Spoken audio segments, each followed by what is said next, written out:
This is a Sandy Boy Productions podcast.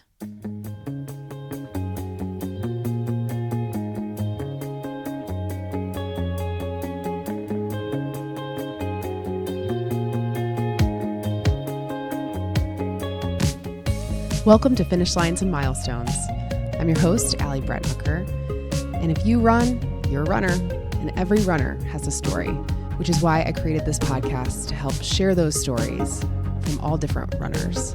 Join me each week as we celebrate milestones and cross finish lines together. So first of all, huge congratulations to all of the Boston Marathon finishers. As I record this, Boston was just on Monday. It is now Thursday, and I still am just scrolling through my feed, liking every Boston photo that I see. Hope to get there someday, but I hope for everybody who was there that you had a great race. Too many people to name because then I'll forget somebody and feel horrible about it. And then speaking of feeling horrible about it, the Carmel Marathon, which was supposed to be last Saturday, was canceled thanks to thunderstorms in the area. And it was just the worst possible scenario, the worst timing. And I worked the expo all day on Friday from 9 to 9, met so many incredible people, first-time marathoners, and I just feel awful that everybody, who got on a plane, who'd been training so hard, just all of the things. My heart was broken for all of you, and I know that they're not able to reschedule it, but they did move it virtually, which allowed me, silver lining, to be able to run. I did mine yesterday, the half marathon.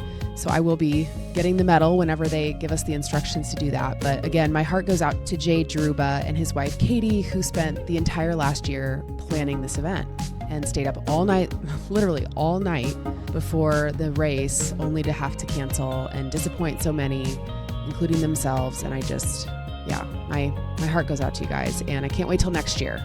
We will come back bigger, better than ever. And for anybody who somehow didn't get the memo, they've partnered with other races around the area with some great discount offers, as well as some great discounts for the Carmel Marathon next year. So thank you, Jay and Katie. We are here for you. And now I am gearing up for the Indy Mini, which you've heard me talk quite a bit about. It is our big half marathon to kick off the month of May here in Indianapolis, Indiana. And this will be my 17th time running. It'll be my first time having a booth at the expo. It'll be my first time hosting an event the night before the race.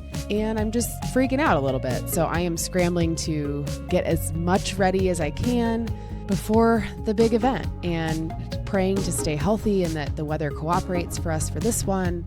And so if you don't already have tickets to the Friday night event, the link is in my Instagram bio or in the show notes here. On Instagram, I'm Allie, ALLY Brett, BRETT _runs. That's Allie T Brett runs.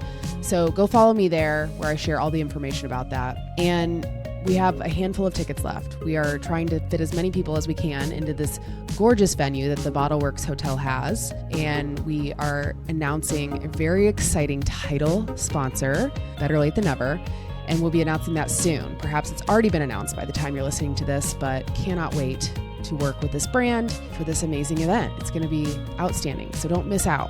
And please, if you're local to Indianapolis or you're coming in for the race, please come say hello at the expo. Would love to meet you. And my guest this week is Maury Plambeck. Maury and I are on the board for the Indianapolis Monumental Marathon together. The organization is called Beyond Monumental. So I've gotten to meet Maury, but not really get to know him. And this was my opportunity to do just that.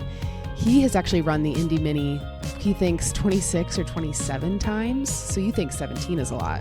My goodness. And 24 of those were in a row, which is just mind-blowing. He is such a steward to our community, not just for Beyond Monumental, but for other organizations that he works with here in our community. I think after listening to this episode, you'll want to volunteer more. I know it made me want to do just that. Maury is also doing the Run 317 series that's kicking off here very, very soon. So I will link in the show notes for some more information. If you are local, it's a series of races that are 3.17 miles and a big, huge party. So great opportunity to get involved in the running community and have a blast on Thursdays starting soon. So look for that information in the show notes or on my social. I also have a birthday party for my 4-year-old next Sunday, and it's like Teacher Appreciation Week next week, and I feel like my brain is just on overdrive. I'm doing my best over here. So thank you to everybody for listening to this conversation with Maury Plambeck. But first, real quick, this episode is brought to you by Previnex. Previnex offers clinically effective supplements that promote longevity, performance, and everyday health. You may have heard me talking about their gut and greens, which I use to replace the greens that I was taking. They have just the ingredients with benefits, and it's also less expensive than what I was using before. I've also started using their muscle health for after a workout. I take that to help my muscles recover faster, which I certainly need.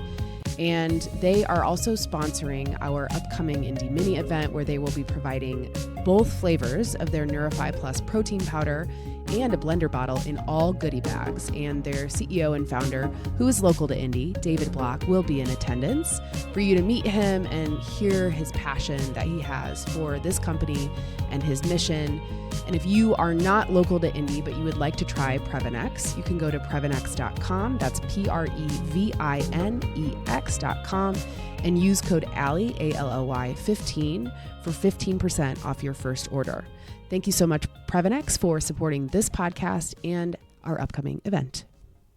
Maury Plambeck, welcome. Did I say it right? It's Plambeck. Plambeck. Damn it. Okay, hold on. Maury it's Plambeck, okay. like exactly how it's spelled. Right, but if you were German, you would say Plambeck. Okay. My grandparents said Plambeck, but okay, that's Plambeck German. It's a German name. Yeah. Well, Brett Knocker. Yeah. Also German. Yeah, really. People are like Brett Natcher. Spelled that way. I guess it's fair. Okay, yeah. Plambeck. Plambeck. I'm so excited. You could say Plambeck anyway. I messed that up. Yeah. I'm sure you get it both ways. I get lots of different ways. My first your first name too. Oh, how do people say your first name? Oh, Murray. Oh. They don't read it. Murray lots of times, or Marcia if you're really not reading something. Whoa, Marcia. Yeah, it's my given name is Maurice. No one ever calls me Maurice. My parents never called me Maurice, but I write it that way sometimes. So that's always interesting. Maurice is a really cool name. I was trying to think. I have little kids, so Beauty and the Beast, Maurice, is like, I think that's her, is it her dad's name? I don't know. Anyway, we digress. We do. This is how it goes. Yeah. So welcome, and thank you so much for coming from downtown all the way up here to Carmel to do this with me. Well, thanks for inviting me. Of course. I'm excited. Yeah. I'm super excited. Yeah. So we met through the board for Beyond Monumental, which I assume people know this by now, but perhaps they don't, is the organization behind the CNO Indianapolis Monumental Marathon and several other events. Yes. And you were on the board when I joined. I was, yeah. And we were talking about before we hit record, as we both don't remember how long anything is going on. So you've been on for a long time. Wow. Has it been more than 10 years, though?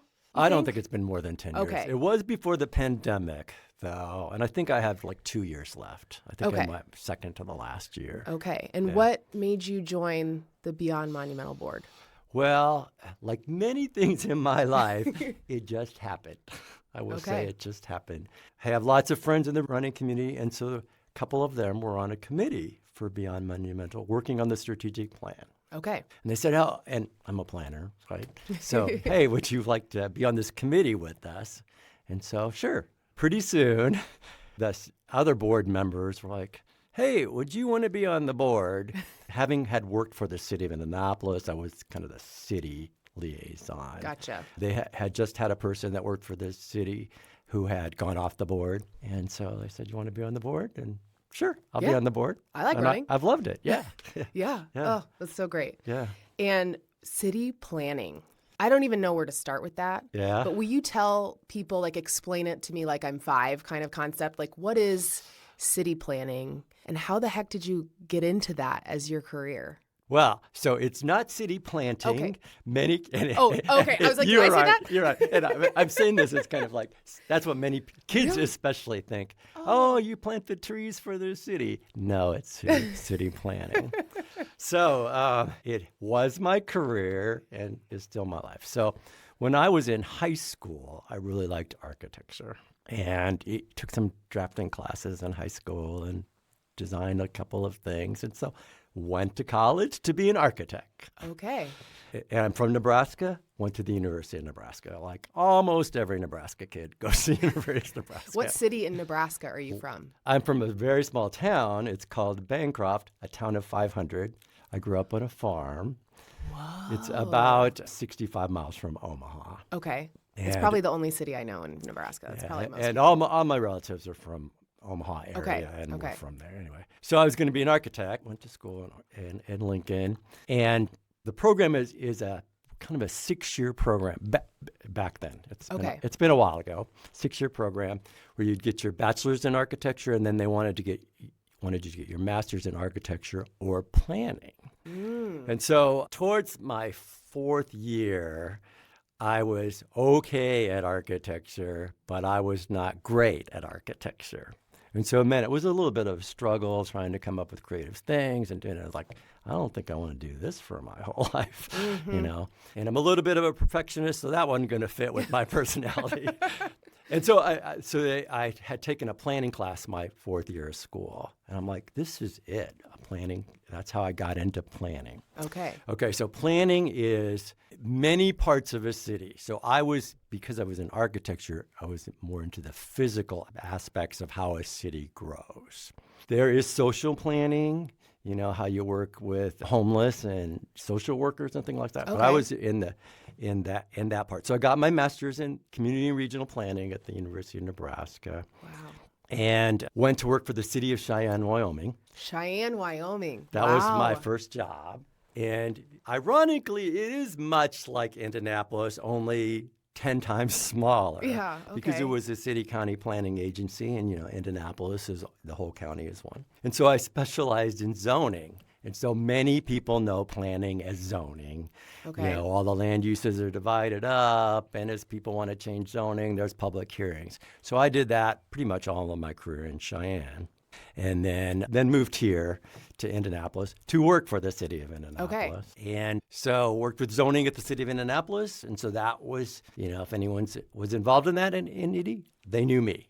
And I knew them. Knew lots of attorneys, knew lots of land developers, many neighborhood organizations, and then just people that would come in off the street to do something. So I really liked all that variety. And for many years, I was the director of the Department of Metropolitan Development in Indianapolis, and then worked on all kinds of other projects. So we worked on the downtown canal. It was finished while I was the director. Oh, that's cool. Thank you.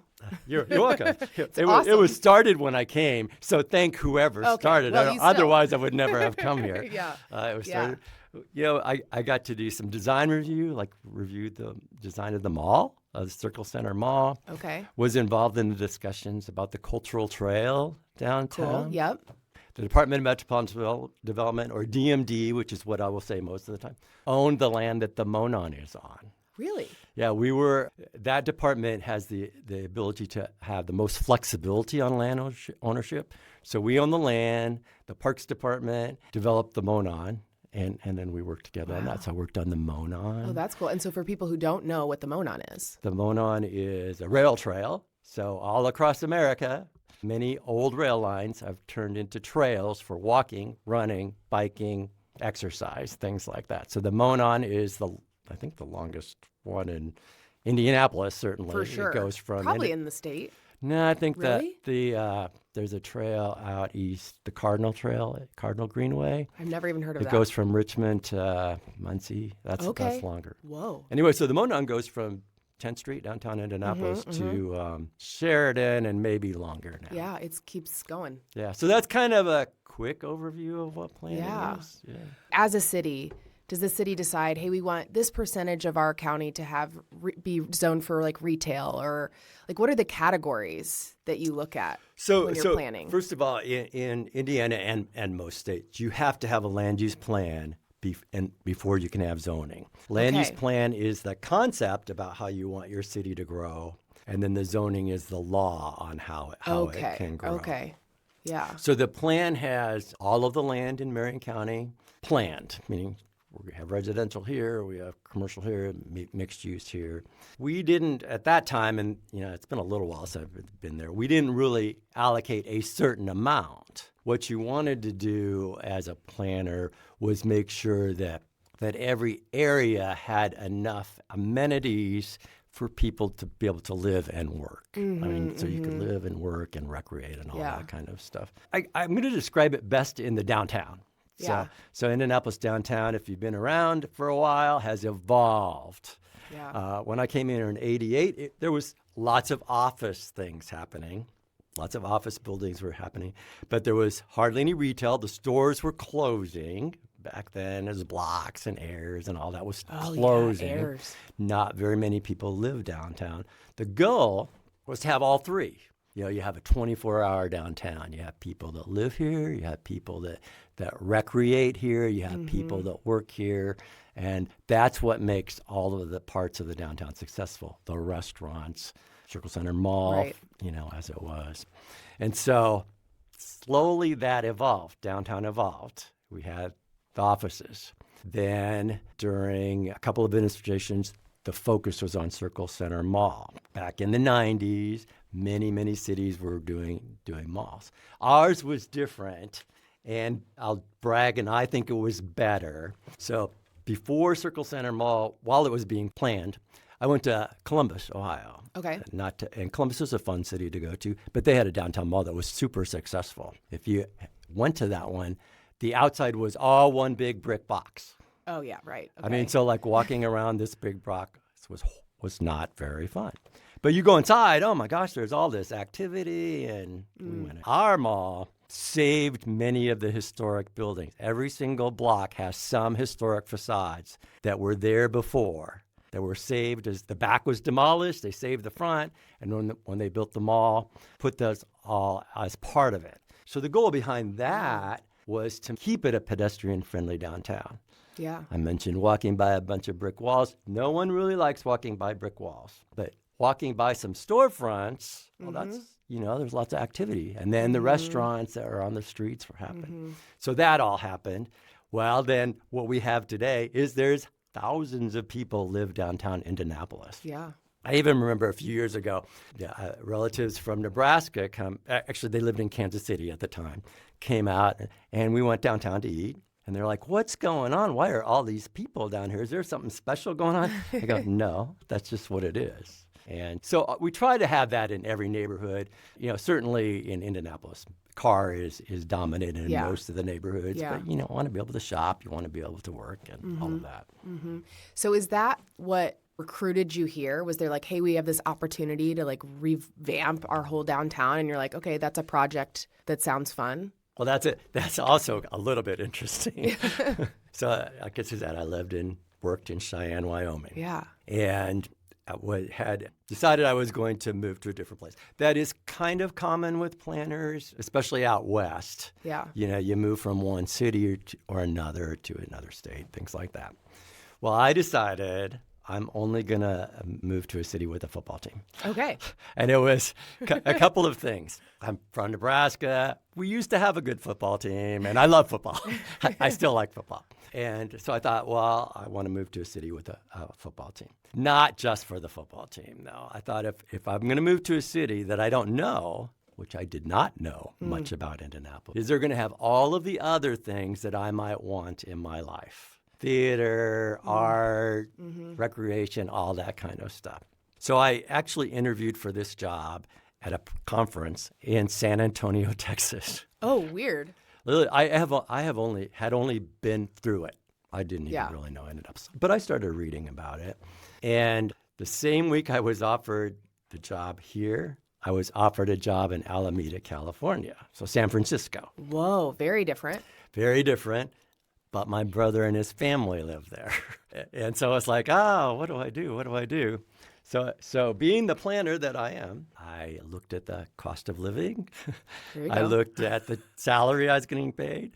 Of course, both were less in Indianapolis, but it equaled out. It equaled out, surprisingly. And the thing that made the difference is the planning office in Indy was on the 21st floor. The planning office in Alameda was in the basement. And I thought, they must care more about planning here than they do. Yeah. And so then I moved here. Wow. And wasn't really planning on staying the rest of my life. But here we are. It turned out. I love Indianapolis and I love Indiana. That is so cool. That's crazy, too, that your brother lived out in San Francisco and you still ended up here. Well, so I can mean, go I understand visit. why. I can go visit him. Yeah. If you live there, it's not Right. the same. Yeah. Yeah. Right. Yeah. Right. It's cool. And do you just have one sibling, just a brother, or? No, I have two brothers. Two brothers. Okay. That one and the other one lives in South Dakota, but really across the river from Nebraska. So Okay, he right, still okay. really lives home. Okay. My family likes Indianapolis so much. My parents moved here They did. Oh, 20 years ago. My mother is still alive. So Mom's still alive. That's great. Yeah. How old is she? She's 89. 89. An 89-year-old who can ride a bike and who Get walks outta every here. day and is very, very active. Yeah. That's So, amazing. yeah. That is amazing. So where do you fall in the I'm the birth order? oldest. I was going to guess that because I am the oldest of 3 girls. Yeah. And I can sense like, okay, the planning, the stuff, I'm like, okay, he's probably the firstborn. I am. I'm a kind of a typical oldest. However, all three of us, the youngest was in high school when I was in high school. We were all 3 in high school together. Wow. So you're like back to bing, back to bing, back. bing. Yeah. Okay. Yeah, Wow. yeah. Wow. And so does your brother that lived in California still live there? Yeah. He Okay. still lives there. Yeah. And your mom still lives here. Where does she live in the city? She lives in a neighborhood called Ivy Hills up by Castleton. Okay. Yeah, they had a farm. That's when they sold their farm. They thought, where should we go? California wasn't really for them. Yeah. And I'm of the 3, I'm probably more nurturing than the other 2. And so they moved here. We went to the same church for a long time. And it's a 1-story house for older people. They have a great neighborhood. My dad passed away about a year ago, but he lived to be 89 also. That's amazing. Yeah. Wow. And farm life. I mean, a lot of people in Indiana perhaps can relate to growing up on a farm. I did not, but, this area is where I grew up, and it was much more rural when I was born. Yeah. So what was farm life like? Like, what kind of farm? Because I feel like there's so many different, like, did you have animals, or was it mainly, like, corn, or what was your farm like? It was, in Nebraska, you either lived on a farm or you related to people that lived on a farm, especially the small town I went to. Yeah. So we had crops, corn and soybeans, but my dad really liked hogs. Okay. We were like the biggest hog farmer in that area, and so that's what we did. It was a lot of work, but it kind of in the city, when we worked at the city, if anyone came from a farm, you're like, oh, we should hire them because they're going to know how to work. Yeah. You know how to work. Yeah. And we did. I could drive a tractor when I was less than 10 years old. And my grandpa taught me how to do that. Wow. And then I could actually run the farm when my parents went on vacation. And so it was good. I'm shocked that my life turned out the way it is. Did you always just assume you would grow to take over the farm? No, or? never. Okay. I was going to be an architect, remember? Yeah. I was not going to live on the farm. One of my brothers did for a long time. Okay. But I didn't know that I would. At the time when I was a kid growing up, you didn't even really think about cities. Omaha was the city, and I didn't even know about city planning until I went to college, to tell you the truth. Yeah, that's, I mean. Yeah. So the small town thing is, it's just like they say. Everybody knows what you're doing. I was going to say your business. I will say everybody knows your business. There's lots of good to everybody knowing your business. It's like if anything, one time my car slid off the ice and the neighbor pulled us out.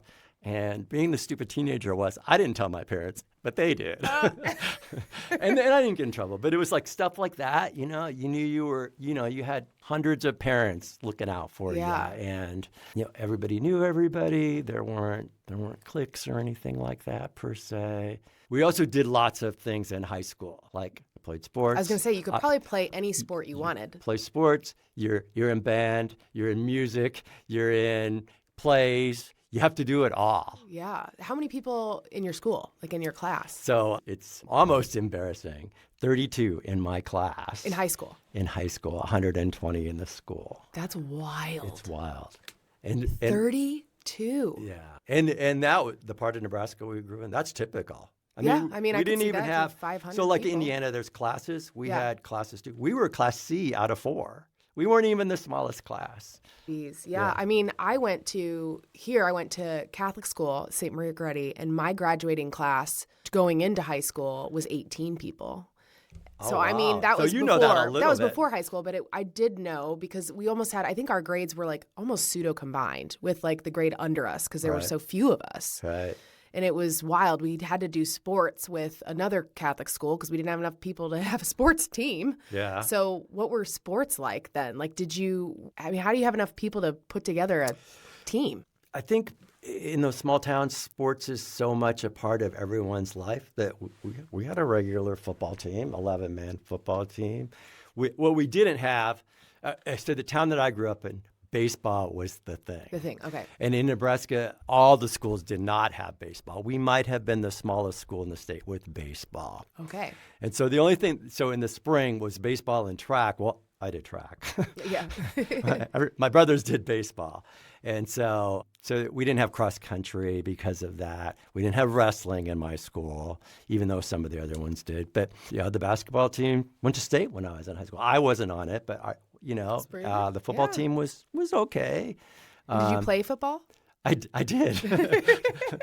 Not well, but I did. I was the fastest runner on the football team. I bet you I were. was the fastest runner on the football team. I bet you were. Yeah, you kind of everyone did, whether you were no good or you're not. just. But no, yeah. my brothers were really good, and so they started. The other interesting thing about small town life, so when I was a freshman in high school, I was in band, had already played in junior high, and on the football team. Well, at homecoming, we only had band at homecoming. Okay. So when you were a freshman, you had to stay in your band uniform till halftime. Then you could go put your football uniform on. That's what life is like in a small town. That's funny. Yeah. Wow. Yeah. Wow. And then you go to Nebraska for college. How big was Nebraska at the time? Oh, it was like 20,000. Yeah. So it's like, that's was a big way difference. Different. I loved it, though. Yeah. I absolutely loved it. Yeah. The first time you're away from home, which wasn't that big a deal for me. It's only 90 miles from home, but That's not bad. you start, you meet people that are in the same boat. Yeah. First time you're away from home, you find interests, and do stuff. College was great. I didn't do too much running in college, but I played a lot of tennis. I did a lot of intramural sports and sang in a chorus at the University of Nebraska. Ooh, and Maury, I didn't know that you could sing. Yeah, I can sing, but I'm not going to sing Okay, today. fine. I'm not going to sing today. And so I was there 6 years, and I lived there in the summer every year except for one summer I decided to go home. Many of my friends today, the long-term friends, are the college friends. Yeah, wow. Yeah. And so you mentioned track in high school, but not cross country. And then in college, no running. So when did running come into the picture? Probably Here. when I moved to Indianapolis. Okay. I did run a little bit in Wyoming, but just more to stay in shape. And it's a stress reliever. Yeah, It's always been a stress reliever for me. So when I worked for the city of Indianapolis, one of the deputy directors in the department was a runner. One of the runners that ran every Mini. Okay. So, and I'm not sure he's still able to. He's quite a bit older than me. But the last one I know he did, his family took him in a wheelchair so he could still keep that legacy awesome. going. That's yeah, awesome. It was exciting. So what he did, You're like, what do we talk about running, right? Because I did run. And this was back in the days when it was on Friday. yes. And he was on Friday. And so everybody would be run this. You started at the circle. He would go run, and he would come back to the office, not to work, but sort of to work, right? Yeah. And talk about how fun it was. And I said, gee, I want to do that. I think I should run. And so the next year, it was probably 90, 91 or something. I trained with one of those groups downtown and ran the Mini. And had no idea how I do because I'd never run that far. I remember my first 8-mile run thinking, wow, this is a long ways. So that's how that started. Okay. And I ran 25 Minis, 24 in a row till I got, and this is the 500 Mini. Yes. Yeah. 24 For in a people row. who might not be local, I talk about it a lot because, you have to, a lot of people, it's the rite of passage here in Indianapolis, but it's a half marathon and 5K. When it started, it was on a Friday. Has it always gone around the Motor Speedway? I'm not sure about that. I think it used to end at the Speedway before. Actually, you know what? I think I've heard that before. I think before. it did end at the Speedway. Which would be crazy. Every single time I did it it's gone around the track. Now it goes a little bit more on the track than it used to. Used to be kind of not quite a full lap. like a little blip. That would be nice. Now it's a lap and a quarter maybe or something. Yeah, it feels like a lot of laps. So that's how that started. Okay. Right. And then 24 years in a row? Yeah. Yeah. And then of course I started doing other running stuff. Sure. Well, yeah. And okay. and it's, I sort of found out that I was not a bad runner. Yeah. and it was kind of a surprise. Because even though I was pretty good in track in high school, if I would have trained as well in high school as I even do today, maybe, yeah, I would have been a really good runner. Yeah. Anyway, so I started, running little races and stuff like that. And how old would you have been when you moved to Indy? Like 30-ish? I was 30. Okay. 30 when I moved here. Yeah. And so your first half marathon, I know we talked about doing math and stuff. It's hard. It was about 32. How old you were? Okay, you're like 32. 32. Okay. Yeah. My best running days were in my 40s. Which is so cool because I'm almost there and I'm like, maybe then I'll be the fastest I've ever been. Oh, no, you can absolutely do it. I don't think there's any magic to it except for keeping running. Right. But absolutely, my best is in my 40s. My best mini, I was 40. Wow. Yeah. And what was your best mini? I did one at 1 hour and 29 minutes. Woo-wee. And it was like I said, I sort of started figuring out that maybe I can do fast. And so I'll say the very first one is, I probably should do it under 2 hours. And I did. And then the next one was like getting kind of close to like maybe it was 1:35 or something. I thought, well, maybe I can do that. So I trained. I probably did 3 that were like 1:31. Those are like so hard. And then I don't give up. I never give up. And so I train and train and train, and I did one at 1:29, and then many at around 1:40. That was kind of your sweet spot. Sweet spot, yeah. Did you ever pace? I mean, you do it so many years. No, I haven't. I've been kind of approached to do that. I have a really good friend that has paced many, like the Carmel. Yeah, okay. So I paced the half of the Carmel one time. but no, I haven't. And I always run with pacers. Okay. Especially now if I'm trying to qualify for something. Yeah. Because it takes the pressure off of looking at my watch every 5 minutes and thinking, I got to speed up, I got to slow down. Up. So that's kind of why I haven't actually done it, because I thought if I disappointed someone by not keeping the right time, I would be disappointed. Right. Yeah. So I really haven't. Yeah. You had to have gotten the extra medal. So they do an extra medal for the top 500. So you got one of those. The year I did 129. Yeah. Okay. But then people started getting faster and way more people. Yeah. That's still pretty cool, though. Yeah, that was cool. Yeah. Top 500. And now, I mean, the Mini has gotten a little smaller in recent years, but it's still pretty big. At one point, wasn't it the largest? Yeah, I think it was. I think it was almost the largest in the world, or at least the country. I know they used to advertise it that way. Yeah. 24 in a row. And then what happened when you didn't do it for the first time? I had a stress fracture in my heel. Dang. And it was kind of like, should I do it or not? Yeah.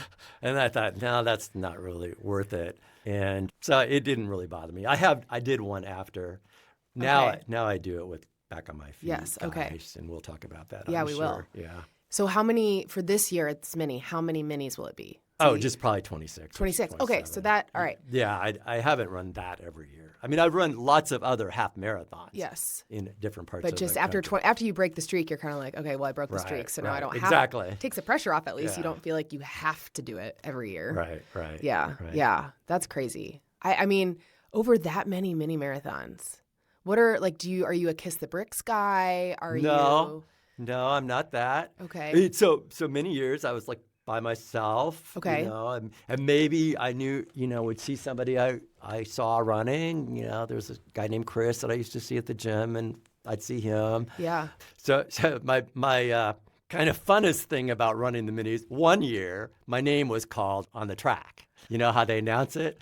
And I'm like, I'm all by myself. I mean, I wasn't by myself. Yeah. I'm like, that's me. But you're like, nobody knows. Yeah, like, nobody knows. Somebody appreciate this. Probably nobody knows till now. Right. I just said it. Right. So no, I'm not. I just run hard. I always, run hard. I run faster the second half almost all the time. Okay, yeah, I'm trying to really good get better at that. I have taken some back on my feet guys through it, and then it's more of keeping them in control of their run so they finish. Yes, yeah. It's more of finishing now. Yeah. The experience and everything like that. After doing your first Indy Mini, at what point did you say, oh, I've done half marathons or whatever? At what point did you go for a full marathon? Well, I went for a full marathon without thinking about it.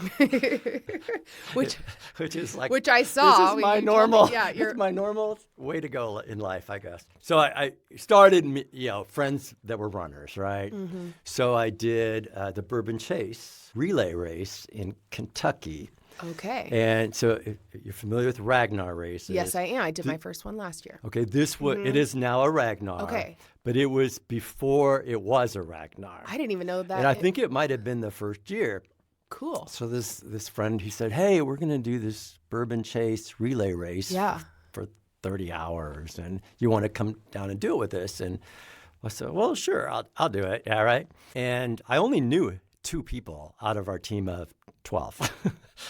But you get to know them all really fast. So that person got hurt on his first leg. We each run 3 legs. Yeah. And then all 12 people run 3 legs, right? Got hurt on his first one.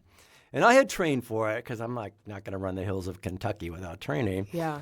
And so I said I would run one of his extra legs, and then somebody else did. And so that weekend, then I ran close to 20 miles, which is the first time I've close to 20 miles. Yeah. And I thought, well, I should come back and run the Monumental full because I had done most of the halves. Okay. Because I did know Carlton, the founder of the race, from work. And so, because he worked at the Department of Public Works, I worked at the Department of Metropolitan Development, and so we knew each other, and we knew we were runners. Okay. And I thought, you're starting this race, I'm running. I run the half. Yeah. It's like, I'll run that. Yeah. And so I did. There's no pressure because just pressure to finish. Yeah. And so I did, and then, I thought, I should check my time with like Boston qualifying time. Well, I qualified for Boston, and it was like, oh wow, and I didn't even feel that bad, right? Which people are now hating you. Right. Like, but there's even more. Well, they can love me in a second because I didn't get in. Oh, how? Well, because this was back in the days. So, like, I still didn't even know about marathons, really, per se. I mean, I knew about them, but, like, I knew Boston was famous, but I didn't know it was so hard to get into. Yeah. And this was the way that they did the registration was first come, first serve on one day. Oh. So, being the good work employee that I was, shoot, I thought, I'm not going to do this during work. I'll do it when I get home. About noon, somebody said, oh, you didn't hear the Boston Marathon sold out. I was like, I was kind of heartbroken. Yeah. Yeah, so I didn't get in that year. So they can all be happy I qualified and didn't get in. Aww. Then I decided, I'm going to qualify. Yeah. So then the next Monumental, I trained for it. Ended up running with some guy from Cincinnati that wanted to do Boston, and we did it, qualified. Cool. Then I knew how to get in, got in. You're like, I'm not going to make that mistake And ran Boston. And what year was your first Boston? 2013. Okay. Which happened to be the year of the bomb. Yeah. Yeah. So that was very, very unique way to start my Boston Marathon. The day was beautiful. Yeah. The run was beautiful. I did have my spouse and a good friend went to Boston with me. And I had finished, and she was supposed to meet me really where the bomb happened. But she got lost somehow. Thank God. And I was getting my stuff, and I heard it. You heard it? I heard the bomb. But I didn't know it was a bomb. What did it sound like? It sounded like fireworks. Okay. And there's thousands of people everywhere. And I'm like, well, that's kind of weird. Why? I'm like, I'm only in the middle, there's lots of people still running. Why is there fireworks? Well, then the siren started going, and you knew something was wrong. And I didn't even have this was before my cell phone. I didn't even have a cell phone. She did. So we went, I found her, and we knew then what had happened, and so we need to get back to our hotel. And by the time I got to my hotel, my brother and my mom had called my partner, and is he all right? And he didn't even know what was going on. And I was okay, but it weird way to start my Boston Marathon. Yeah. I don't know if I've ever told you this. My dad was there. Did he run it? Mm-hmm. That year. And my mom was there too. What was his time? What was his time that year? I think it was over 4 hours. I think he was like 4:10. Like he had finished and gone and like didn't hear it. And so he was out of there. I don't know what wave. Oh, really? I mean, because my time would have been a little faster. Yeah, you would have been there. for sure faster. But I don't know. Maybe it depends on like the waves and when you right. finish or It depends whatever. on where you go. You know, I mean, I was just there. Yeah. I just stayed there. You were there. His just MO left. is like, I'm done and I'm out. Oh, like okay. he's like almost doesn't even like grab any food. He just wants to be I was gone. hanging out. Yeah. Kind of, Which is like the normal thing to do. Yeah. But yeah, so he was gone and I was at a conference in Chicago and I can't remember if it was my husband or my husband's friend calling me and being like, hey, did you see what happened in Boston?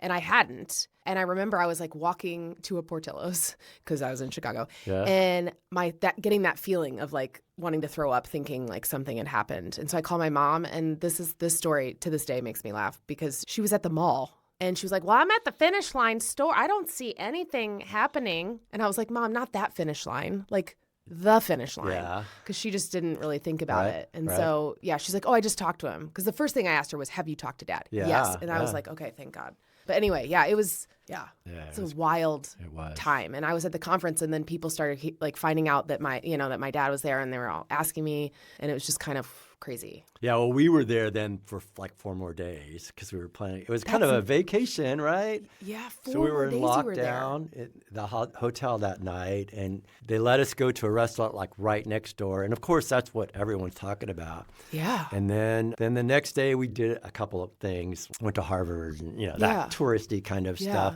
Well, then the next day started when they were catching the guy. Yeah. So we were there when the guy got caught in the boat, and the guy got killed the other guy, Yeah. and that was all really, really eerie. Did you like sit and watch the news coverage? Oh, Like, absolutely. I was just that's picturing all what we you do. did You that just sat night. there and You were just like, sat there, you're just watching it over, over and over and over, and they don't know what's going on. Crazy. Yeah, it was crazy. Yeah. So that's how I started marathons. Jeez, that is crazy, Maury, that was your first Boston experience. Yeah. For a lot of others, I'm sure, too. Yeah. Yeah. Oh, I'm sure. I mean, many just But run what at a one time. weird way to do such an iconic race. Yeah. What was your race experience like before that? Oh, it was good. Like I was totally by myself, really. I didn't know anyone there. Yeah. We wait. You've run Boston, right? Not yet. Not yet. Well, you wait out at a high school, and then you run this through these neighborhoods. I didn't try to run fast or anything. Like I said, I qualified for Boston here a couple of times, right? Well, I didn't qualify at Boston. At Boston, yeah. But I thought, well, I'm already here. Why do I qualify? And it was just so cool to have all those people. I mean, the whole race, there's people cheering you on, and you go by this college, and everybody has signs, and all the girls want you to kiss them, and all that kind of stuff. And then there's thousands of people at the finish. You're with all these people that are of like mind. Oh, we got to Boston. Yeah. That's cool. So it was very exciting that way. Yeah, but then kind of weird to celebrate because you couldn't really. Right, it was everything but we missed. I had every experience but the celebration. Yeah. We didn't get to have that per se. Yeah. And you've done Boston now more than once, right? Yeah, I did it again. And that was more of, I had friends that were going to do it. Yeah. And that time I qualified in Charlevoix, Michigan. Oh yeah, you've done Charlevoix, which is a beautiful place. I would totally recommend that. It's on the lake, and it's generally flat except for a bridge. And it was in June, I think, but it's cool because it's on the lake. And a friend and I ran. That was my best marathon ever, was this one in Charlevoix. Wow. Qualified for Boston for 2018. And that time I knew like 6 people that went. Yeah. And ended up running with Troy, my friend, the whole time. That was a horrible race experience. It was the year that it rained. And when I say rain, stormed. You're running through water in the gutters above your ankles, and the wind was blowing up the street from Boston in your face, and it was freezing. If it was 35 degrees, I would be shocked. There was snow on the ground when we were waiting at that high school. So we did not really talk the whole time. all you did was run. And we're kind of side by side most of the way. And he actually is a better runner than me and should have been way ahead, but he stuck with me. I didn't even have my good running clothes because I was thinking, oh, we're going to Boston. Why am I going to take a bunch of stuff? I'm going to take it off, right? So my gloves were like just old gloves I was going to throw away. Yeah. But we did it. I didn't stop. That's amazing. But the minute I stopped, I couldn't even lean over. I mean, everyone was like that. You were so cold. Like I dropped my bag. After you picked it up. And you're like, well. But all the Boston people, all the nice people, they were like, oh, can I pick that up for you? Yeah. It took me a couple hours to warm up, but then. Jeez. So that was that experience. Yeah, that was a crazy year watching that. Yeah. People out there, you're like, oh, man, that is rough. It was rough. It was rough. So I can run in any weather now. Right. Now you're like, anything's better than that. Yeah, pretty much. So, and we left out a detail of your qualifying for Boston because you were 52 when you qualified? The very first one, yeah. That's crazy. Yeah, I was 60 when I did the Charlevoix one. 60? Yeah. Your best marathon? My best marathon, yeah. Yeah, you can keep running. I told you. You can keep running and just keep running and you'll be fine. Yeah. And so what's your best marathon time? 3:20. 3:20. Yeah.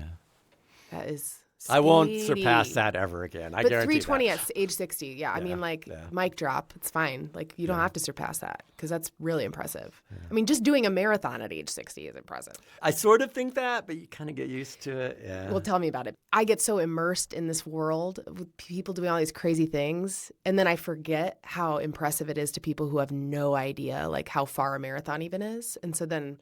That reminds you. You're like, my family, they don't.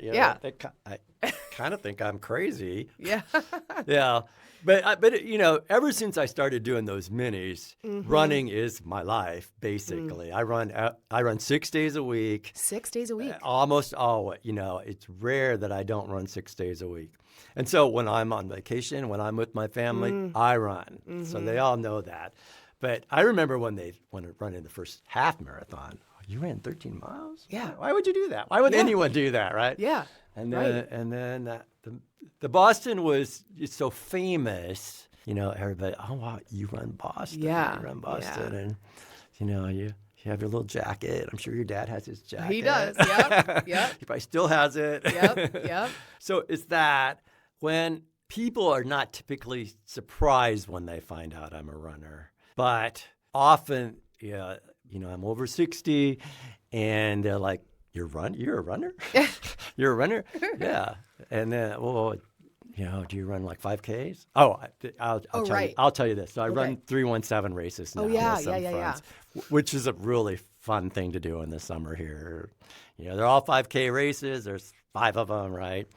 Well, they're 3.17 miles. Yeah, they're 3.17. I do tell people that. Because that irritates some people. 3.17. Yeah. And so I was doing one this last summer, and I think I had a New York marathon. I had a marathon shirt on, right? And this woman comes up to me and she goes, "Why are you running this 5K? You can run a marathon." And I said, "It's just as fun to run a 5K as it is to marathon." So it's even people that are runners are surprised you do different things like that. Yeah. Or when you say, like, for me, running a 5K is harder than running a marathon or a half marathon because of the if you're racing it. Like, if you're trying to go at 5K pace, for me that is harder because you go from like 0 to wanting to die immediately and like wanting to die the whole time versus marathoning, it takes a while. And then you get there and it's hard too, but just a different hard. Absolutely, Allie.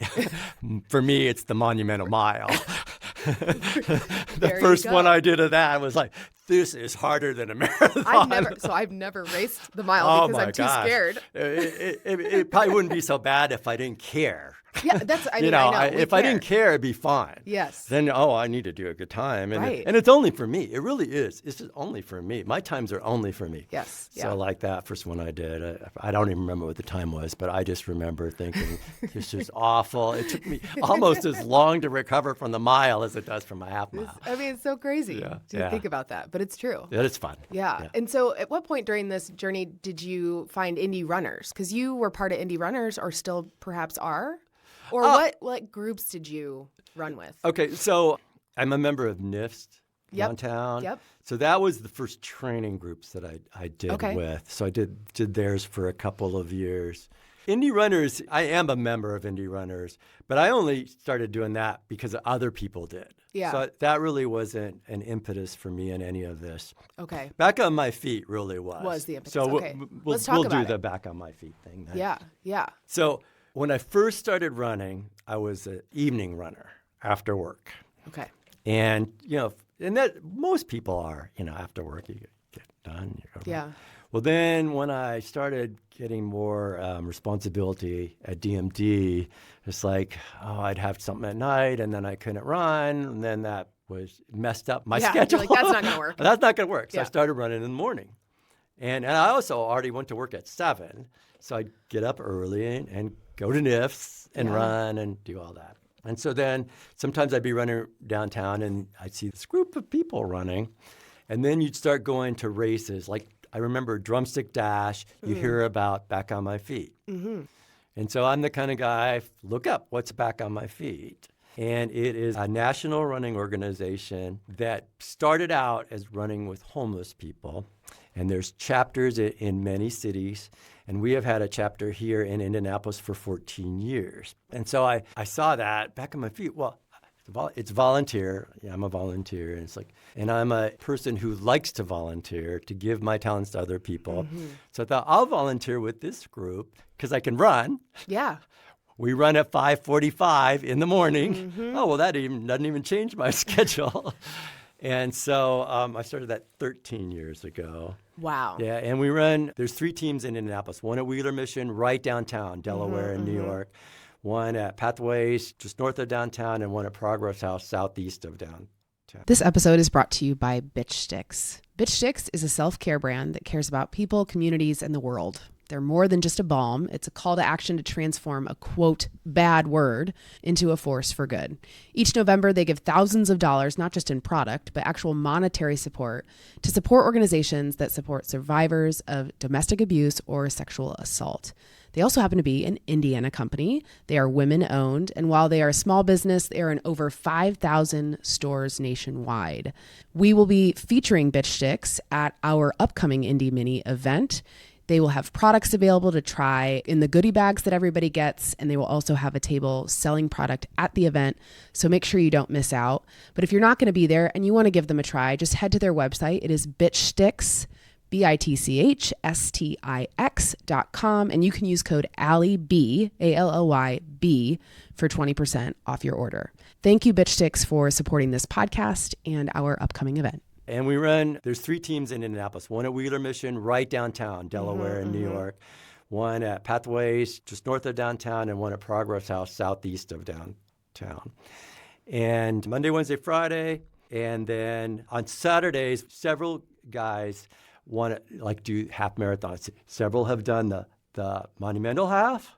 A couple have done Monumental full. So cool. There's some training for the mini. So anyone that's doing that right now will run on Saturdays. Mm-hmm.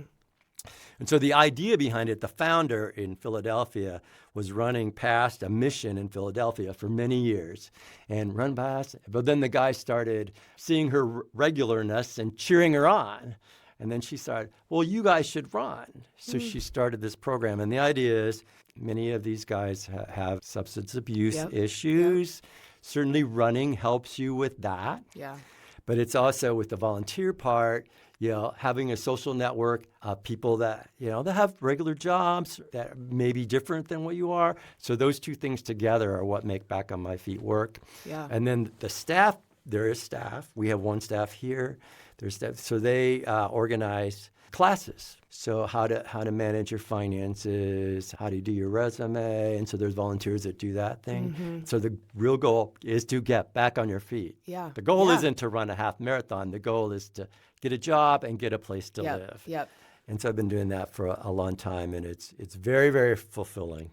Mm. Certainly the guys get a lot out of it, but the volunteers get a lot out of it too. Yeah. And so many of my friends are from that group, honestly, and that's how I've been involved in some of this other stuff. Yeah, so I've had Jim Patton on this podcast. And Jim was in Back of My Feet. Yep. And I knew him very well. I know him very well. Yeah, and he was the pastor's not the right word. What's the word for somebody at the at the wedding for my sister's wedding? He was the Jim officiant at my sister's wedding. That's how I met him. Isn't that crazy? That's really cool. So yeah. So I knew him from Back of My Feet. We used to have coffee. I was the officiant at my niece's wedding. I have to talk to him You'll about have to trade notes or whatever. Yeah, really. Anyway. So, and then Timmy Howard and Wes Doty have both been on this podcast, and their stories are on the other side, not the volunteering, but being addicts and how running helped them get through that, which is just crazy. But what a cool organization. So both of those guys I know very, very well. Timmy works at NIFS. Right, of course. Now, Yep. And so I see him all of the time. Lucky. And he and his wife, photograph lots of stuff, they races. And then Wes, he was from Pathways, which really is right up the street from me. Okay. He helped some of my neighbors they're senior citizens with their yards and their house and stuff. And then I worked at the Indianapolis Neighborhood Resource Center after the city of Indianapolis. Okay. And there's a program there called Public Allies. Okay. And it helps train people to work in the not-for-profit industry. Wes did that program. It's a year-long program. And so I got to know him really well through that. That's really cool. Yeah. I love that. Yeah. I love that. I saw the founder of Back on My Feet speak here. Really? And it must have been like right when they started the chapter, but it was at the JW Marriott. There was an event. I don't know how I got involved to be there. I forget. It was a breakfast for Back on My Feet. Okay, I was there for that. Hundreds of people go to that. Yeah, it was like a huge event. Yeah, right. Yeah. It was a fundraiser for that. Yeah, it might have been when I did a 1-year stint in economic development. I don't know if I've ever told you that. But I worked for what was Develop Indy at the time and is now part of the Chamber of Commerce. Yeah. And so I worked there for a year. And so that's probably why I was there, I bet. Probably. Yeah. Which was kind of, it was interesting. It was such a cool experience. I got to go to Brazil with the city and that was fun. Oh, wow. But yeah, very short, purview into city stuff. So I worked feel with like Develop Indie people. I'm sure. Yeah, we What could a small probably. world. Yeah, I know. We should probably talk about that. And I was probably at that breakfast. You probably were, right? And I Yeah. just remember thinking, what a cool concept. Did you wear sneakers? So that was part of the I think deal. I did because I have a picture. You're I supposed to did. dress up but wear tennis shoes. I can picture a picture Running of shoes, myself. yeah. Wearing, I had a pencil skirt, which is crazy to think I used to wear pencil skirts to work, Yeah. and tennis shoes. Yeah, I did. Yeah. That's so funny to think about. Right. Totally forgot. So That anyway. all ended with the pandemic. Right. Yeah. So yeah, what a cool organization to be involved with. And then you talk about volunteering. Obviously, you're part of the board for Beyond Monumental, and we have this Monumental Kids movement that's such a big part of our organization. And then you're on a couple other boards. Yes. Yeah. So you really, thank you for giving back so much to the community. That's You're really welcome. cool. It's part of my life. I have an aunt and uncle that volunteered, and they were like mentors to me in my mind. Right. Like, oh, you guys are doing all this cool stuff. So I want to do that. Yeah, that's really cool. So you mentioned Monumental Kids Movement. I'll talk about that first. You should. Yeah. So I volunteered for that race, and so you've talked about it. People don't know. I always assume people don't know, and you just repeat it. So they Monumental remember. Kids Movement is I guess I'm going to call it the non-for-profit arm of Beyond Monumental. So yeah, I mean, it's kind funds, of our whole purpose. But So when you pay your fee to run your race, a lot of money goes to help kids in Indianapolis become runners or just get physically active. Yes. So they do a race. We do a race with them. And so I volunteered at that race. And I don't even know the age group, but there's some little kids to junior high, maybe something like that. Yeah, that sounds right. And seeing all these kids run a race, and the very last one they did finished it at the 50-yard line of Lucas Oil Stadium. So good. And seeing the looks on these kids' faces makes volunteering worth it every single bit. So I love that. Yes. And then we're Beyond Monumental is helping these kids be active. Maybe they'll become runners, maybe they won't, but they know what it's like. But they're learning how to train for something, kind of like Back on My Feet. They're learning how to do these types of things that'll help with their life. Right. Yeah. And the parents are there too. Yeah, which is the fun. parents are very involved, so that's all good. Yeah. So I'm on two other boards. One is Tangram, and it's an organization that works with people that have disabilities, and they provide staff, like disabilities where you might need somebody living with you, basically. Okay. And so I've been on that for several years. I'm in my last year there. I knew about it from working at the city because I had two really good friends that were on the board. Okay. But from different places. One was a friend that actually worked for the city. One was a runner at Back on My Feet. And so apparently their deal was, when you go up the board, you're supposed to find new members for the board. They both asked me. And so, and I said, yeah, I do that. I live with a disabled person. I know what it's all about. Yeah. And so they're doing very important things for a part of the society that many people don't think about every day. Absolutely. Yeah, it really makes me think about how, like, accessibility for buildings and accessibility for just sidewalks. When I'm running, if there is a pole in the middle of the sidewalk, I always think, oh, if you were blind, this would be so bad. And so as we change our physical world, we continually need to think about those people, because maybe it's not a majority. Certainly it's not, but if you're the one person in a wheelchair and you can't get across the street or in a building, we all should care about that. Yeah. We all should care about that. Yeah. So that's kind of what Tangrum's about. Then you want me to talk about the Damian Center? Yeah. So I have a husband. Yes. He's from Cheyenne, Wyoming. From Cheyenne. I was going to ask how you met. We met in Cheyenne, Wyoming. Cheyenne, Wyoming. His best friend in college is from Indianapolis, Indiana. So there was a little bit of that when we came here. Okay, that's cool. Yeah, so I lived in Cheyenne 6 years. I met him the very last year I lived there. Okay. When I was already looking for jobs. Okay. I'm going, I'm going to move. And how did you meet? I swam at the Y at the time. Okay. All the time. And he was an aerobics instructor. And Cheyenne's very small. And I was like, I kind of asked about, who's this guy? And some of my friends said, oh, we don't know. And then they figured, oh, that's Sam. That's Sam. He's a dancer. He was a professional dancer. A professional dancer. Yeah. And they said, yeah, he just moved back from Utah. He lived in Utah. And so there was a dance company came to Cheyenne. You know, like they only have like one night shows, right? Yeah.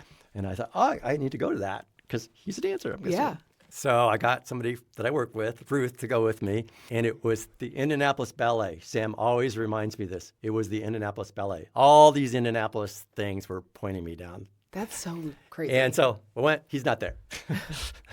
And if I'm talking too long, shut me up. Right? No, this is great. Okay, so then, sort of disappointed, but I liked the ballet. That was fine. Then we went out to a hotel bar, which is the only bar where gay people went in Cheyenne. Okay. And she and I had a drink, and he comes in with another guy. Damn it. Who I already knew. And I'm like, oh, man, he's already going out with him. And turns out he wasn't. They were just friends. But I'm kind of quiet, even though people don't think I really am. I'm very quiet. Yeah. So Ruth says to Sam, Maury wants to go out with you. Thank you, Ruth. Perfect. And we did. And that was 38 years ago. 38 years. We've been together ever since. He had just got a new job in Cheyenne. And we're of the generation where you stay in jobs for a little while. He didn't want to be a job hopper. Right. So he's going to stay in Cheyenne for a year and then come out to Indianapolis. Okay. But he helped me move, and we stayed at Tim and Maureen's house, his friend. And Tim says, oh, we have a job at our office. He borrowed Tim's suit, went and interviewed, got the job, came back 2 weeks later, and he has lived here ever since. Anyway. Wow. So then that was 88. We've been here since 88. In 92, he was diagnosed with AIDS, and he's still alive today. So that is a good thing. Yes. One of the reasons he's still alive is because he has such a good support group, and part of that is from the Damian Center. And the Damian Center was created in, I want to say 88, 89, to serve people with AIDS. And for those who don't remember, you didn't live very long when you had AIDS in 88 and 89. It was more of help, mostly men, die. So after we found all this out with Sam, he started going to the Damian Center. It was just a few blocks from us at the time. He ultimately got on some medicine that made him healthy again. So he worked for a while, but then he started volunteering at the Damian Center. He helped start their food pantry. Oh, cool. Because many people with diseases like that don't have the resources to get food even. So he volunteered for that till the pandemic. He was on the board for 8 years. Coincidentally, the city works with the Damian Center because there's federal funds. One is called HOPWA, Housing Opportunities for Persons with AIDS, and then there's some other federal funds that help people with AIDS. Yeah. So after I left the city, they asked me to be on the board because I knew that part of it. Yeah. They all knew Sam. I knew lots about it. And a couple of years after that, I'm in my 9th year, I think. And a couple years after, we hired a new executive director who has helped the agency grow. So going from an AIDS service organization only, it is now a community health center, basically. Oh. I didn't realize that. Yeah, it's all been in the last 5 years. Okay. Maybe a few more than that. But, if you're going to a center because you're ill and you might need medicine, so we have a pharmacy. Now we have doctors, counseling, all of that kind of stuff. And it has grown so much that we are building a new building. And it will open, hopefully, in April. So It'll hopefully open in April. That's so next exciting. Month. I've been very involved in the building committee. bet. Given my history They're like, with planning and zoning. Yeah. And so I've been seen the building about 20 times. It's beautiful. It's on Washington Street downtown. But that new building will be a full health center. Have dental care, and they provide lunches for people. The food pantry is going to be huge, and so that's my work with the Damian Center. Look at all that. That with Beyond and with Tangram, that's so incredible to do all of those things. You're inspiring me to just do more with the community. Thank you. Do more. We can all do more. We can all do more. Yeah. Well, I encourage runners who listen to this who've never volunteered at a race to volunteer. Right. Because I never had volunteered at a race until joining the board of Beyond Monumental, which is almost embarrassing to admit because of all the races I had done.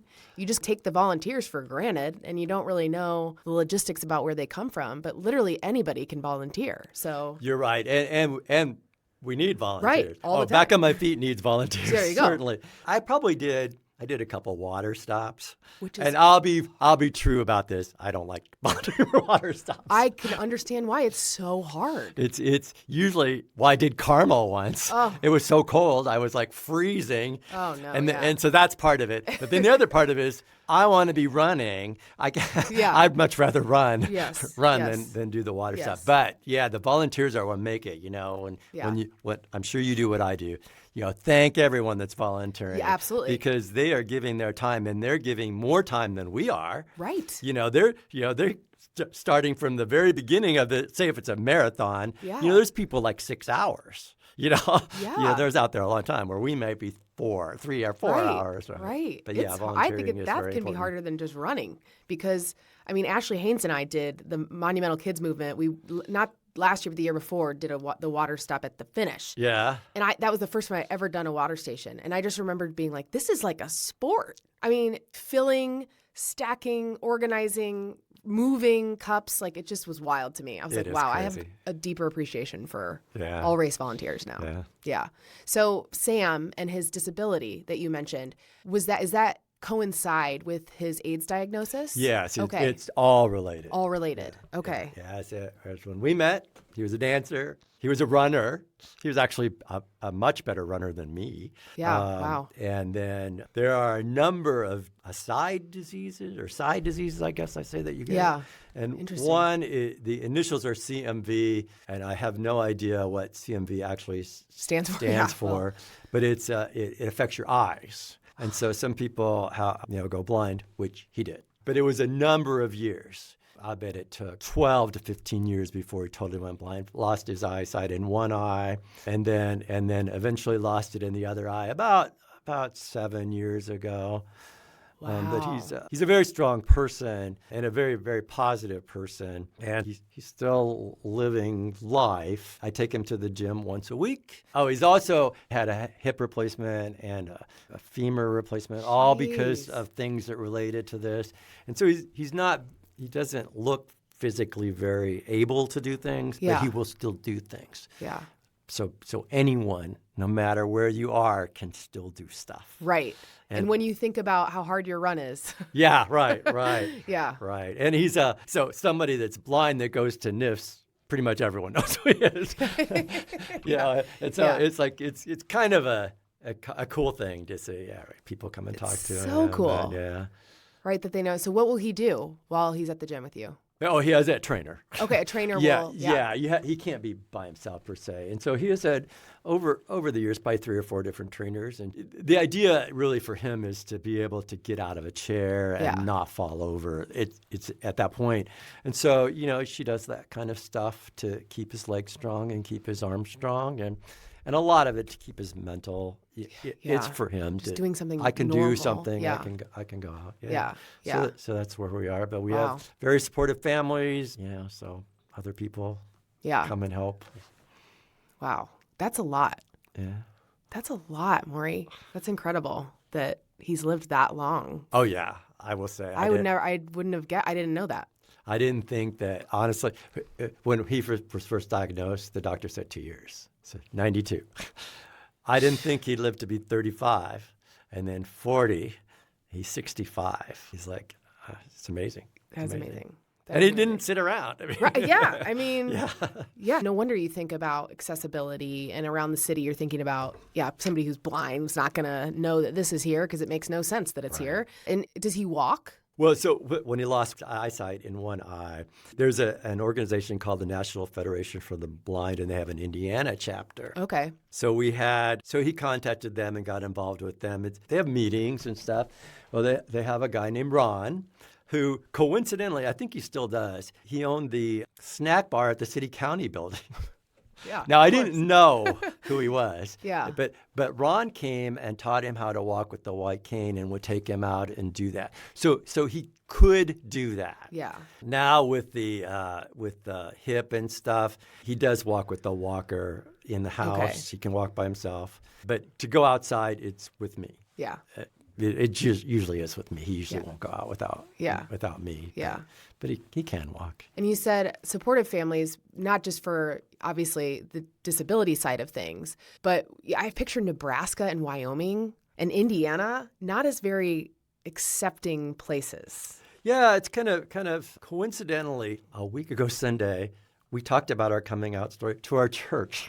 Did you? We go to a church that's a Lutheran church that is very welcoming. And so we told our story. And both of us never thought we would come out to anyone per se. Yeah. Yeah, first was just coming out to other gay people, and that's fine. That's the way it is. Yeah. We didn't come out to our families till Sam was sick. And we had to then. Yeah. You can't let him guess then.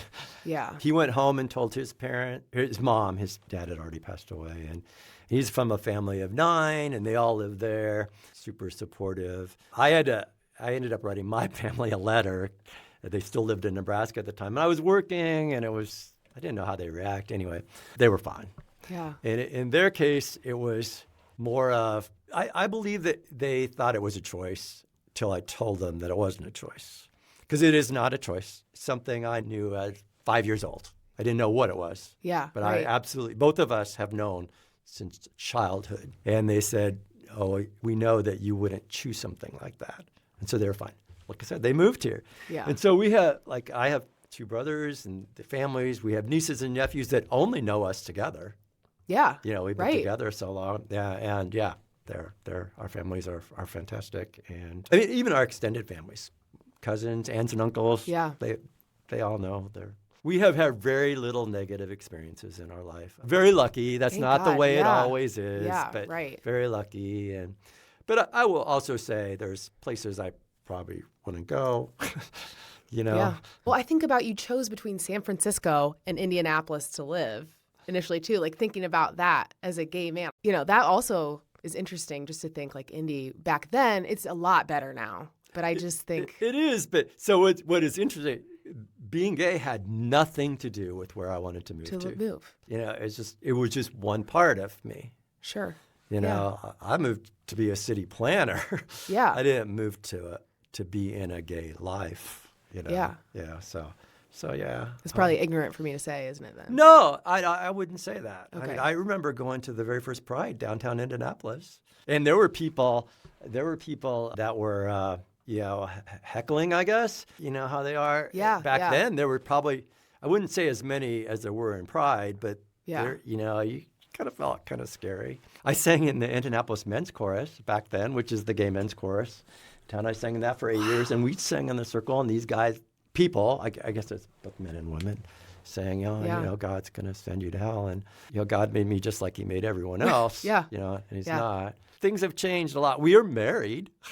I mean, we literally got married. Who would have thought? We would never have thought that you were going to get married. We actually got married in San Francisco before you could get married here. And that was a weird thing. So my whole family was going to go see to my brother's family for New Year's. Okay. And we were coming from different places, different parts of the country, and our friends got married. And they said, and they had gone to some other state too, because you couldn't get married here. They said, it's a big tax break. And I said, Sam, should we get married? And that was what it was. So then I told everyone, I think we're going to get married while we're out there. So we went to San Francisco City Hall. I actually had a person officiate from out there. My whole family went. They kind of made a big deal about it. Not a terribly big deal, but we didn't want them to. And so that's how we got married. And I will say the tax break didn't work out, but but everything else was fine. That's funny. I got a wedding ring out of the deal. Yeah, you did. Oh, man. Yeah. And how long have you been married now? We're in our 11th year. 11th year. We're in our 12th year. It'll be 12 year this. Okay. Yeah, but 38 years together. Wow. Yeah. Okay. Yeah. So now I'm going to segue to talk about Fox Hollow Farm. Can we talk about that? You moved here in 1990... 88. 88, sorry. Yeah, 88. And then... Why was I thinking early 90s? Because that's when Fox Hollow happened. Because that's when it happened. Yeah. I watched this, Maury, and I'm like, what? I knew that, it's right off the Monon, this farm. Right. But I would love to hear, you were in it. We were kind of. I will say we were sort of in it. We do live downtown. If you've seen that documentary, Fox Hollow Murders, and if you haven't seen it, I would recommend it. Go watch it. The only reason I watched it was because the guy that cuts my hair, who is straight, said, you should watch this, because he knew where I lived. Yeah. Anyway, so we live 1 block from the main bar where people got picked up. We probably should set what this is We about. should, because I'm so into it. And So back in the 90s, there were gay men coming up missing, most of them from a bar called Our Place. And the FBI was involved, and there were posters on the bars and stuff, and no one was knowing what happened. And so it was in Westfield. I think that's where Fox Hollow Farm is. Yeah. To the Hamilton County Sheriff, I think, said, I got picked up by somebody, and they tried to kill me. Mm-hmm. And then they found out who that guy was, and Fox Hollow Farms is in Westfield, and it was a big acreage and a wealthy person who ended up picking up these gay men and killing them somehow. And there's thousands of bones on the property. So they found them in the 90s. So that's crazy story. I remember the story about there were people missing. I remember the story about him being caught. Well, he wasn't caught. I take that back. About knowing who it was, and the bones being found. So we were a couple. And so, and we're a couple that we rarely did stuff by ourselves.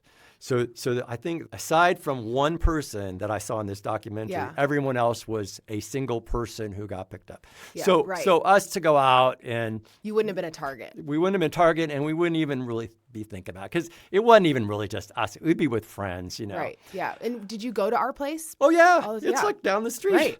Yeah. I mean, not a lot. I mean, we were in our 30s. Crazy. We were like... Well, that's what I thought. You're 30. You're not hitting the bars all the time anymore. But, I mean, we did. Yeah. Especially in the summer, because that's when I think it happened, because his wife was gone in the summer. But we have a really good friends next door that one of them was single at the time. And he remembers the murderer, seeing him at the bars. And he also remembers some of his people that he knew came up missing. Yeah. And so it's really as much scary now to think about it as it was then. That documentary leaves so many questions. So many. Yeah, it really talks about how could one person do it by themselves. It certainly implies that there's other people involved, and maybe they're in the documentary. But it tells a lot about how people felt about the gay community in the 90s, because it was not a priority to find this person who did the murders, who ended up committing suicide without ever being interviewed by any police department. Which is just...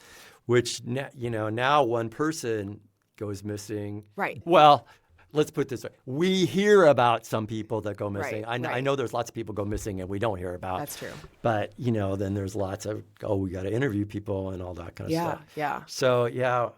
The closest thing that I ever remember to that is before I met Sam in Cheyenne, Denver was the place that you went out. And my best friend from college lived in Denver. Okay. It was only 90 miles from Cheyenne. And I remember the first time I went to a gay bar, and he said, we need to stay in the middle because they're bombing the bar.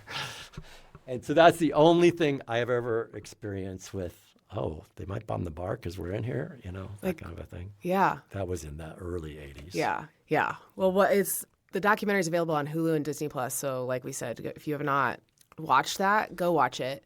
And where I live in Carmel, the Fox Hollow Farm still stands, and it's 5 miles from my house. And when I run on the Monon, I run by it all the time. I had no idea. I knew that it was a creepy house, like something had happened there, but I didn't know the extent of what had happened there. And they said in the documentary it's the largest collection of human remains, unidentified, outside of September 11th. I know. That's amazing to me. Are you kidding me? In Indianapolis? Right. Of all places? And they haven't, I think more is happening now. It should, because... Yes, I knew it was on the Monon too, only because some other friends told me, hey, you've been by that place. And this was a couple years ago. And I said, really? Because I bike up there. Yeah. And, now I know exactly where, now I'll go by it. And Joe, the guy that knew him, he has a good friend that lives across the creek from there. And she didn't live there at the time. Yeah. However, she knows someone that still lives there, that lived across the creek when it happened. And there apparently were some like flies or something that are usually around dead animals. For 2 years they had them while this was happening. Oh, they that's didn't know so about it. creepy. So there's lots of creepy things. Yeah. It's so let's hope that never happens again. Well, I feel like it can't now. I mean, now they would care. Like the sheriff's department didn't care at all. Right. I don't even think it wasn't a priority. They didn't care until a guy literally came in and was like, somebody tried to murder me. Right. And the skeleton. Anyway, we won't give it all away. But right. Watch it. Yeah. It's totally worth it. Yeah. And you mentioned biking. We didn't even talk about all your biking stuff. Oh, We're running out of time. But you've done some big bike races too, not just running races. Yeah, not just. And are they just not a race? Just not a bike? races. Okay. Not races. I can't race. I can't compete in everything. Yeah. But you've done some long bike rides. Everything I do, I shouldn't say everything, but many things I just kind of fall into. Yeah. So who roped you into biking far? Well, so a really good friend was a biker, but he lived here for a while and has lived in other parts of the country and lives in Baltimore now. Okay. But he comes and sees us like every other year and stays for like a couple of weeks. And somehow we got talking about biking. And I know. It all came about is that the Ragbra race is it's a ride across Iowa. Okay. And it's I think it's the longest, or at least the biggest bicycle ride in the country. Thousands and thousands of people ride for a week across Iowa. They put their bike in the Missouri River at the beginning and the Mississippi at the end. And I'm like, I'm going to do that sometime. And some back of my feet friends had done it. Oh. And Steve goes, well, that's too much for me. And it probably is. It's probably too much for me. Too many people, right? Yeah. And he goes, but hey, we could do this other bike ride, just you and me, right? And I'm like, well, sure, let's do it. And so we planned for a year. And so our first one was called the Allegheny Passage. It's the Allegheny Passage through Pennsylvania mostly, and then the CNO Canal Trail from the end of Pennsylvania, West Virginia, I believe, down to D.C. Jeez. It's a rail trail in the mountains. And, we live in this flat. Baltimore's flat, too. Yeah. And I thought, well, that's going to be too much. But we read about it, and since it's a rail trail, it was only 3% grade or something. Okay. So we drove out to Baltimore. We drove to Pittsburgh, took a week, and biked this Allegheny Passage and CNO Railroad. That's stayed in little cool. Airbnbs. It's an economic development thing for these small towns. So we did that, and then we had so much fun that we then did the Natchez Parkway, which is from Nashville to Natchez, Mississippi. And it's a That Natchez. doesn't sound flat. No, that was not flat. That was not flat. That was it was fun. But Natchez Trace was a Native American trading path from Natchez to Nashville, and the federal government created a national park along it. So it's this narrow. When I say narrow, you can't. It's probably miles, but narrow park all the way down, and they have a parkway, a highway through it. But the speed limit's 55 or something. No trucks. All it can be is cars and campers, right? Yeah. And so many bikers do that. So we did that. Wow. Then we did the Katy Trail, and that's kind of a famous one. Once you start become biker, it's a trail all the way across Missouri, along the Missouri River. We did that. And then I took my nephew on one in Nebraska, and he's an adult. He was an adult. It was kind of like, hey, you want to do this Cowboy Trail? So Cowboy Trail is a rail trail in western Nebraska. So it's out in what's called the Sandhills. So it's not desert-like, but there's no trees. Yeah. So we did that. And so That's those are so my cool. main bike rides. And I would love to do some more, but that you have to take a lot of planning, a lot of time. Yeah. And you mentioned the hills in Tennessee. That was the hills were hard. That would be really tough. That was harder than running. Yeah. You said at the beginning your mom still rides a bike. Where does she ride? Does she ride on like the Cultural Trail? Or no, she's in Castleton. So where does she go? She rides it in her neighborhood now. Okay. But she has a bike night ride with me several times. Oh yeah. Probably she wouldn't now. So if those who don't know, night ride is a 20-mile bike ride in Indianapolis in the summer that starts at 11 o'clock at night, starts downtown and goes through the neighborhoods. Very, very cool. She's done it a couple times. My nephew has done it with us. And, she's very, very active physically. Yeah. That's amazing. So I feel like you're not going to stop running anytime soon. Ever. Ever. I can't stop ever. Yeah, ever. Because if I stop, then I'll stop. Yeah, right. Exactly. Speaking of stopping, we have to ask the end of the podcast questions now, which I don't want to do because I love this. It's been great. This has been so much fun. And you've run New York City Marathon as well, which we didn't even talk about. And what's Team BLC? I saw this on Facebook. So I mentioned I do the 317 races. Yeah.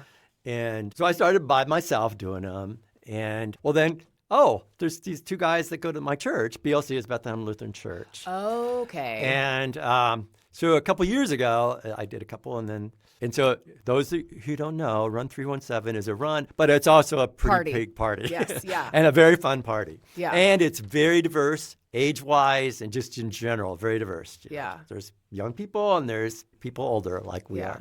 Yeah. And so we don't run together, but we have beer together. That's perfect. I love that. And so then it's become a little bit bigger. And of course, Tim posts about it. Of so us, yeah, and he created Team BLC. That's cute. I love it. Yeah. You don't have shirts? No, we don't have. should. We don't have shirts. That would be but cool. we have had people at church, like somebody's texting me, "Oh, I didn't know you were a runner." Right. That's good. Yeah. That's cool. Yeah. That's cool.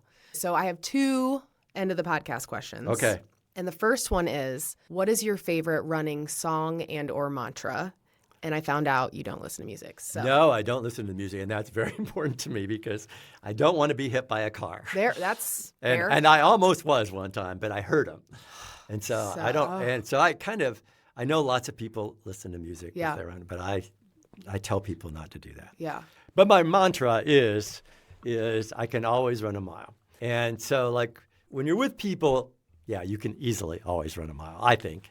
But when I'm training for a marathon, and I do train now, even though I didn't in the beginning. So I'm running the 20-miler, and I'm at mile 17, and I'm like, I want to just quit. And I go, I can run a mile. Yeah. And I can. Yeah. And so I do tell that to back on my feet, guys, you can run a mile, or you can run a block. Right. You can always run a little bit. So I continually use that. I like that a lot. Yeah. Yeah. Because it's true. Yeah. And you don't have to run fast. And if you think about it, the whole thing, especially when you start thinking about the ultra runners and stuff like that, like you're running 100 miles, but then if you boil it down, like, I can run 1 mile 100 times. Yeah. I can't, maybe. Absolutely. Yeah. But I like that a lot. And then next finish line or milestone. We talked about the milestone with the Damian Center's new building. That is so cool. Yeah. Congrats again. But you're running Chicago in the fall. So I am. Have you done Chicago before? No, I have not. Ooh. So did you get in via the lottery? No. No, okay. I qualified. Oh, you I have this thing about trying to qualify, and I do. and I have. I've been lucky. I qualified. So, I ran Carmel last year. Okay. Carmel Marathon. I wasn't really going to do that. I kind of was, New York was it. I got to stop running marathons. Well, when I'm training with these guys at Back of My Feet, we had 2 guys who were going to run Carmel Marathon. Well, by the time you train with somebody else, well, I should just do it too. Yeah. And so then I get my little competitive self, and it's with me competitive. Well, if I'm going to run Carmel, I'm going to qualify for Chicago with the idea of run New York, I've run Boston, and I'll run Chicago. And that's the 3 American races of the world majors. The world majors. And so that's why I'm doing it. I'm in. I qualified. I'm going to train. Wow. I haven't started training, but I'm going to train. And I'm going to do that. Usually Chicago, it's like 4th of July weekend is what used to kick off my Chicago Marathon training. Well, I have plenty of time to start. So you do, yes. Yeah. Anyway, so that's what I'm going to do this fall. Oh, you're going to love it. Everyone says it's it's just the best, especially compared to New York, which was difficult and hilly. It was difficult. Yeah. So, that's big. Yeah. And do you have a total, like, of how many half marathons or marathons you've done? The marathons is under 10, but close to 10. The half is probably close to 50. It's got to be over 50. Know. Yeah. I've done over 50. So I don't really have a total. I've never really totaled it up.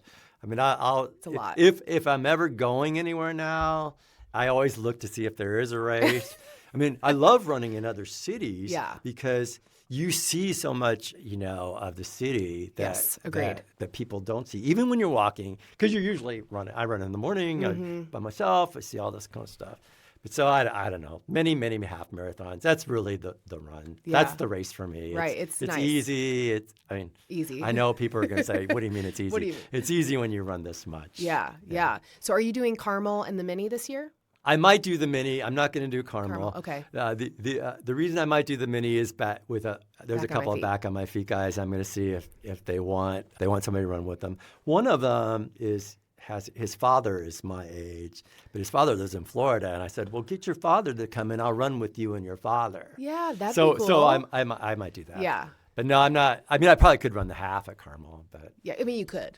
I'm not going to. I'm not going to either, which is very hard because I could have, and I can. I'm going to be a full-time spectator this year.